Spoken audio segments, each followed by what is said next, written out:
What's going on, everybody? Welcome to another episode of Monday Unicorns. Today we have Patricia with us, and she's going to share more about her story, what she's got going on, what she's into. So, Patricia, welcome. Thank you. Thanks for having me, Abby. It is truly a pleasure. So let's get right into it. Can you tell us more about yourself, like where you're from, what you're currently, where you're from and what you're currently doing? My name is Patricia, and I'm from New York City, Washington Heights, Manhattan, Uptown, Harlem. And I am living in the UAE right now, Abu Dhabi, and I'm a teacher. I'm also an author. I have to add these things now, and an entrepreneur. So I also have a little business where I make shea butter soaps. All right. So you are a teacher and an entrepreneur. Can you tell us? Let's go back and figure out how you got into this teaching thing. How did that all start? Did you go to school to be a teacher? I did not. I was actually in the military.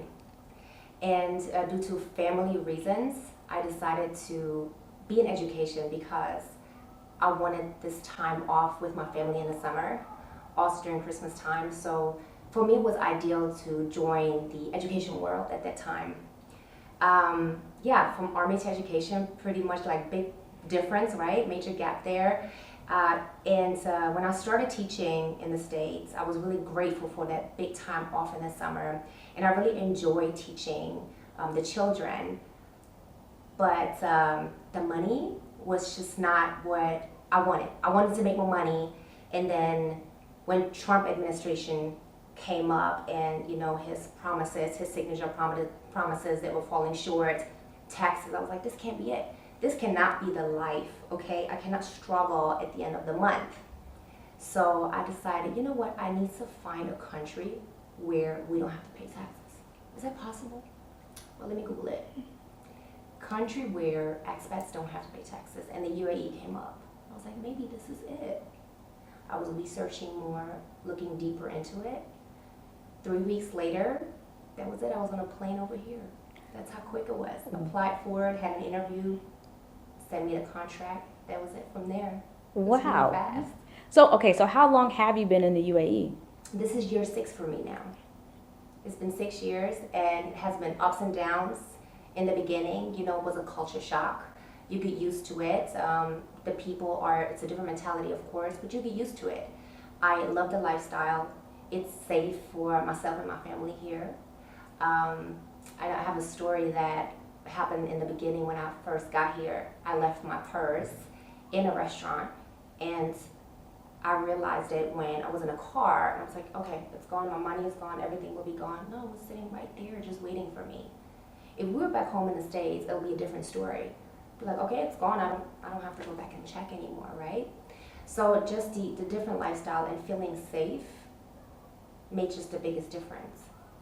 That's why I was able to go through these ups and downs in the beginning here in this country with, some issues with visa and stuff like that. And I knew that things would get better. I still felt that safety here. And of course, a big part of that was making more money, and the hard-earned money, I get to keep it. And half of that doesn't just go to taxes, right? And to an administration that I don't appreciate, and that is not for me. So I love it here. We're supposed to be 2 years and turn into 6 years. And I think I want to stay here much longer. There's a lot of opportunities out there, and, I think that if you have the time and the money, to me, that equal opportunity and motivation. I was able to do things that I enjoy doing, like creating. I wrote a book. I never thought about writing a book back home. I didn't have the time. I didn't have the money. I didn't have the resources. Here, I have the time and the money to, invest in that, because I believe truly you have to invest. If you want to have a big outcome, you have to invest some money and time. And I have that opportunity here, and I'm really thankful for that. So that is a key thing, because clearly I'm here with you as well, and I can sign off and agree that the safety that we have here and the opportunities and the lifestyle we've been able to build and develop out here is, in comparison, like the thoughts of even going back home is kind of like just stressful, especially with all of the unrest and things that have been happening over the years. I want to go back just a little bit to more about your Army days. Yeah. Kind of, well, what sparked your interest in going into the Army, and like what position did you hold? Because I feel like that whole transition is just like, wow. Yeah. So the branch was the Army. I was working for the Army, and I was working for CPS, Child Protective Services. So I was a social worker. So imagine coming back from deployment, imagine being a social worker. When you think of their job description, it's never anything where you get called in that's happiness and good. You get called in when nothing helps anymore, and you are the one to support domestic violence and other really awful things, right?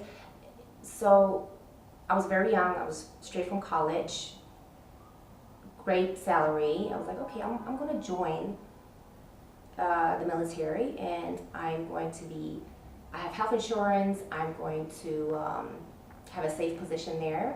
I'm going to be a social worker.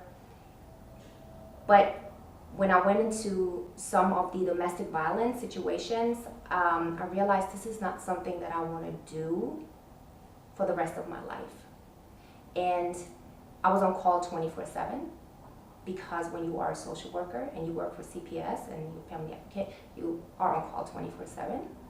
And I had family that I needed to be there for my family, right? And I realized that you can't take time back. Once time is done, you just can't take that time back. And you go home, you realize your family's getting older, your parents are getting older. I realized, I need to spend more time with my family, and this is not the position.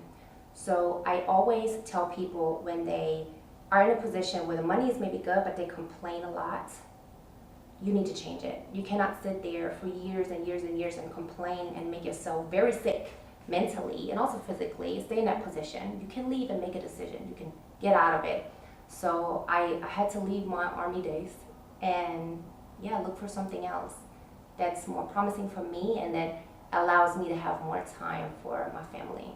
And I think that's key. Unfortunately, I think we are in that generation gap to where we saw our parents or our grandparents literally just grunt through wherever they could get a job and taking whatever opportunity they could, because it's all they could get. To where now we have options. And even in today, in 2022, the amount of options that people have, or the great resignation when people are unhappy and they're just leaving. But I feel like people haven't exercised the thought process of, how am I doing in this position? Right. How do I like being here? And being honest with themselves that if they don't, making the arrangements to be able to leave that situation. But you turn around and you spend 5 years since your first complaint and you don't leave. So I commend you for recognizing that and finding something different that gave you, you still ended up with children, just on a different, Inspection, in a different area. But that's major. That's major. And I think a lot of people need to pay more attention to that, because it does have some physical and mental just handicaps, or in spite of whatever you may be earning. Absolutely, I agree, absolutely. All right, so we're gonna fast forward. We're gonna jump forward. So now you've been in the UAE. It's been six years, 6+ years, right? Yes. And you got some things going on. So like I love the fact that you brought up, you've been here, you've been able to make certain investments in yourself. You've been able to tap into some creative things that you may not even have known that you were interested in. Tell us some more about those things that you picked up along the way. Yes, so I started creating soaps. Why did I do that? Well, I always loved making soaps. My grandmother would make coconut oil and give it to, because I'm half Brazilian, so she would give it to the people in the neighborhood. And I love that, and I love the smell in the house, so we would always make our own soaps and oils and lotions and creams, and I would give it out to my friends, and they loved it, and I'm like, you know what, I can turn this into a business. All that free stuff, all the free things I'm giving away, I can turn it into a business, so I did. I started making shea butter soaps. I picked a name for my company. It's Two Soaps, two for soaps for you, two, and TU. and people are loving it, and I appreciate that. So I have customers, they keep coming back to me, and I appreciate the love, and that gives me confirmation that they like my products. So they're the shea butter is from Ghana. It's fresh, only fresh batches, natural ingredients like coconut oil, avocado oil, and castor oil. Yeah, and I've been doing it ever since, and I love it. I sing, I smile, I dance when I make my soaps, and I'll continue to do that. And it's wonderful to see the joy in your eyes and in your face when you talk Okay. about, producing something that you naturally enjoy but want to share with the world. And of course, you have a right to make some money off of that. So kudos to you. How Thanks, how long thanks. has your business been in operation? A year and a half, Okay. successfully a year and a half. And it took about a year to really pick up and have my monthly customers. And what really made it grow was people reaching out to me for weddings and birthdays. So I would make gift boxes.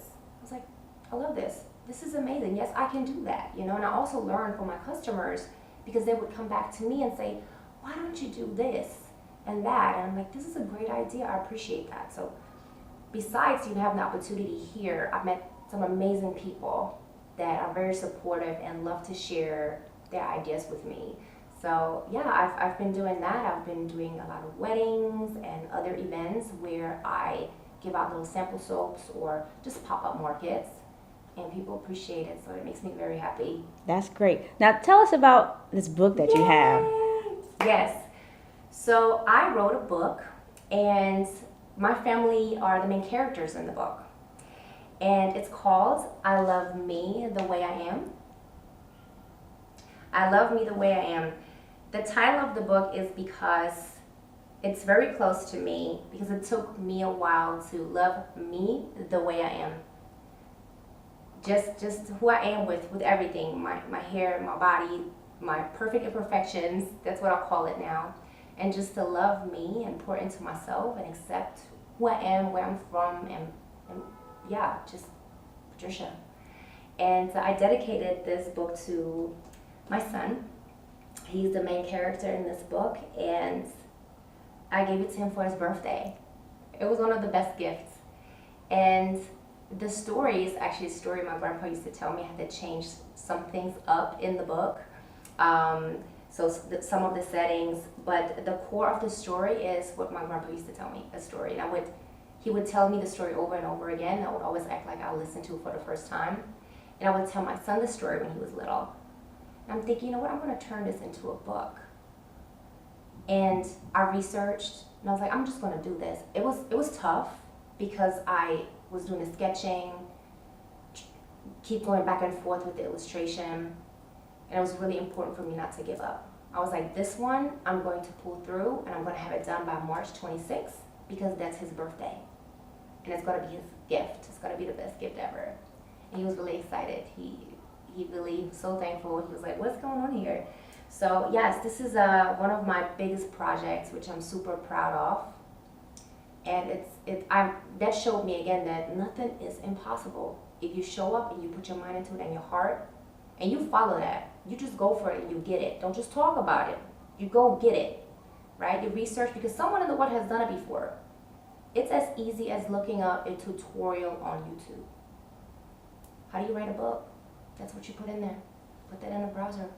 It's gonna be thousands of videos to show you how to start a book. And there you go. I think sometimes the misconception is, yeah, of course you can watch a video that somebody's put together that might take you 5, 15, 30 minutes to watch, but it is the legwork behind that production that you have to now do the footwork. You have the information. Now, are you going to put in those hours to make that product, even if you get like the blueprint? I can't tell you how many things I have access to and things that are possible, but it's me putting in the time to get the results. Yeah. So once again, like it's amazing to be able to see your final product that you produce by putting the work in after you receive the information, because a lot of people just be like, that's too hard, I'm not interested. It does, and it gets hard. It gets super hard, and I would get up at 3 in the morning and be like, okay, I'm gonna do this now. Like you have to put time in there. You have to put your time in this project. And when I held this book in my hands, Abby, I was so proud of myself.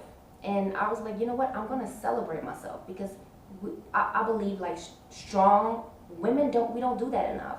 Really be like, you know what? This might be little, it might, but really to others it's major. You gotta celebrate yourself. So I was really proud when I had that book in my hands, and it felt so good, and I couldn't wait to show it to him. And I'm gonna publish it in June.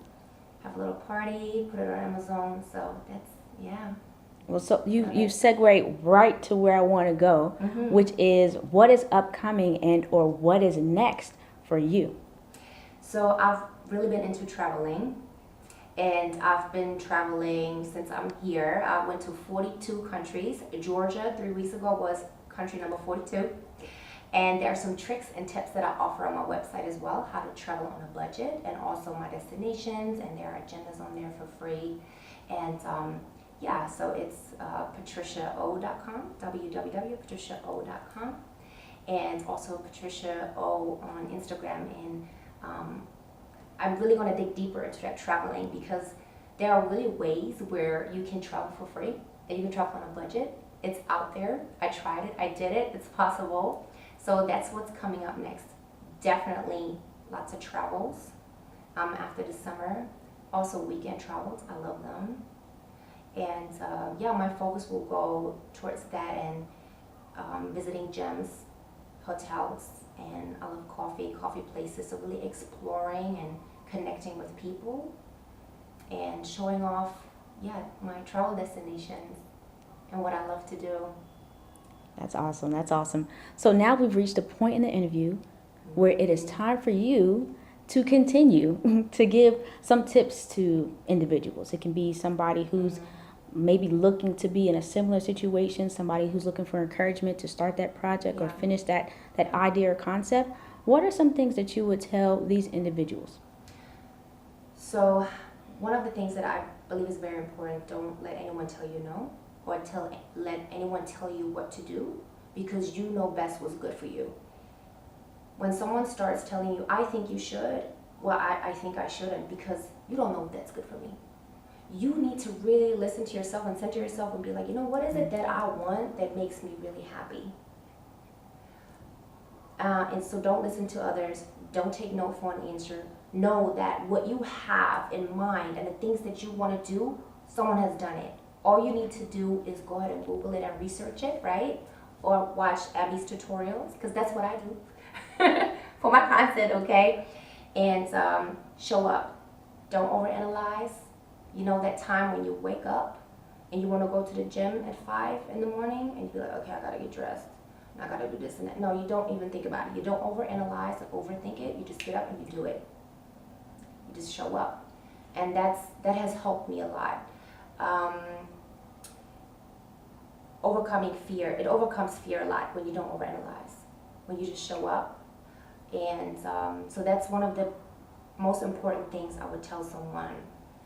There will always be people that don't support you, and I call them confused supporters, right? Haters. So, but those are supporters as well.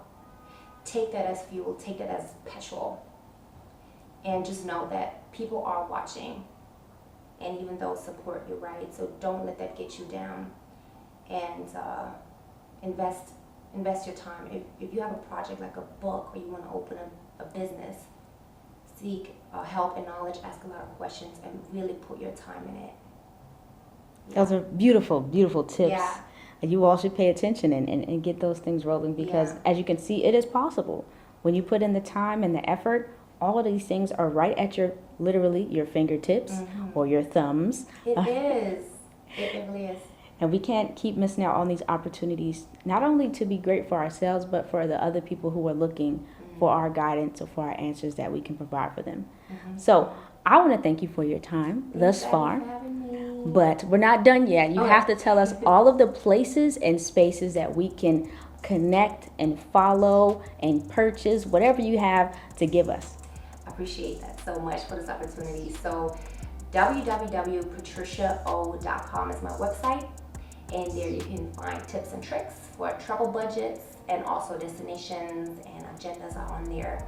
Also 2 soaps on Instagram, and of course my Patricia O Instagram as well, where I post, what I've done as far as visiting cafes and restaurants and hotels here in the UAE, also in other countries. So those are the three main places where you can reach out and look up what I'm doing. Good. And all this information will be in the show notes. And by the time this episode gets released, we're going to say this book is going to be available for purchase. So make your way over to the description in the bio, and wherever this book is, go ahead and purchase that for yourself, for your children, nieces and nephews, whomever. Thank you. Patricia, thank you so much once again. For everybody else that's been listening and or watching, thank you for joining us for another episode of Modern Day Unicorns. If you are a unicorn yourself, or you know somebody that is, feel free to contact us, because I'd love to continue this conversation. Until next time, we will see you.